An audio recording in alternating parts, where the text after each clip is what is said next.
Feel good അല്ല cinema, എല്ലാവരും അങ്ങനെ ഫീൽ ഗുഡാണ് മറ്റതാണ് അങ്ങനെയൊക്കെ പറയുന്നുണ്ട്. പക്ഷേ ഞാനതിനെ ഉൾക്കൊണ്ടതും ഞാനതിനെ ഡയറക്റ്റ് ചെയ്തതും ഒക്കെ ഒരു ഫാമിലി ഡ്രാമ എന്നുള്ള രീതിയിലാണ്. ഡ്രാമയാണ് ആ സിനിമയിൽ നടക്കുന്ന പല കാര്യങ്ങൾക്കും കൃത്യമായ ഡ്രാമകളുണ്ട്.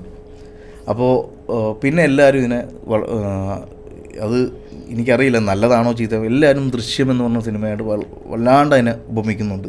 ഓരോ പോസ്റ്റർ കാണുമ്പോഴും, അല്ലെങ്കിൽ ദൃശ്യം പോലത്തെ സിനിമയാണ്, സെക്കൻഡ് ഹാഫിൽ ദൃശ്യം പോലെ എന്തൊക്കെയോ സംഭവിക്കാൻ പോവുകയാണെന്നൊക്കെ പറയുന്ന രീതിയിലൊക്കെ ഒരുപാട് ആളുകൾ അതിനെ എഴുതാറുണ്ട്, വായിക്കാറുണ്ട്. ദൃശ്യം എന്ന് പറയുന്നൊരു സിനിമ എന്താ പറയുക, മലയാളത്തിൻ്റെ നമ്മൾ നേരത്തെ പറഞ്ഞൊരു കൾട്ട് ക്ലാസിക് അല്ലെങ്കിൽ ഈ പറഞ്ഞ ട്രെൻഡ് സെറ്റർ എന്ന് പറഞ്ഞ സിനിമയാണ്. ഞാനൊരിക്കലും ആ ട്രെൻഡിനെ ഫോളോ ചെയ്യില്ല എന്നുള്ള കാര്യം നേരത്തെ എൻ്റെ ടോക്കിൽ നിന്ന് വളരെ കൃത്യമായിട്ട് മനസ്സിലാവും. അപ്പം ഞാൻ ഒരിക്കലും ദൃശ്യം പോലൊരു സിനിമ ഉണ്ടാക്കാനല്ല തുടരും ചെയ്യുന്നത്. എല്ലാവരും പറയുന്നത് സെക്കൻഡ് ഹാഫിൽ ഇൻവെസ്റ്റിഗേഷൻസ് ആണ്, അങ്ങനെയല്ല ആ സിനിമ. ഒരാളുടെ ലൈഫാണ് പറയുന്നത്, ഒരാളുടെ കുറച്ച് ദിവസങ്ങളിൽ അയാളുടെ ലൈഫിൽ സംഭവിക്കുന്ന കുറേ കാര്യങ്ങളാണ്.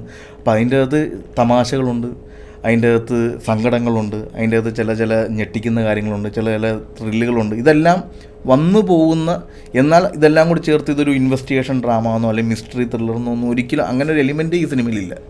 അപ്പോൾ എന്നെ സംബന്ധിച്ചോ അതിനെ ആളുകൾ കാണാൻ വരേണ്ടത് ഞാൻ കൊടുക്കുന്ന പ്രൊമോഷൻസ് വെച്ചിട്ട് മാത്രമേ അതിനെ വരാവുള്ളൂ. അതിനപ്പുറത്തേക്കുള്ള എന്ത് റീഡിങ്ങും ആ സിനിമയ്ക്കും നല്ലതല്ല, കാണാൻ വരുന്നവനും നല്ലതല്ല. ഓക്കെ, അത് വന്ന് കാണുന്ന സമയത്ത് അതിൻ്റെ അകത്ത് ചില എക്സൈറ്റ്മെൻറ്റുകൾ കിട്ടി കഴിഞ്ഞ് കഴിഞ്ഞാൽ അത്രയും നല്ലത്.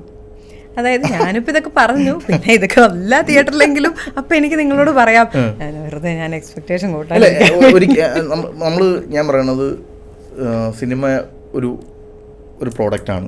At the end art form ആണെങ്കിൽ പോലും അത് മാർക്കറ്റിലേക്ക് എത്തിക്കുന്ന ഒരു പ്രോഡക്റ്റാണ്.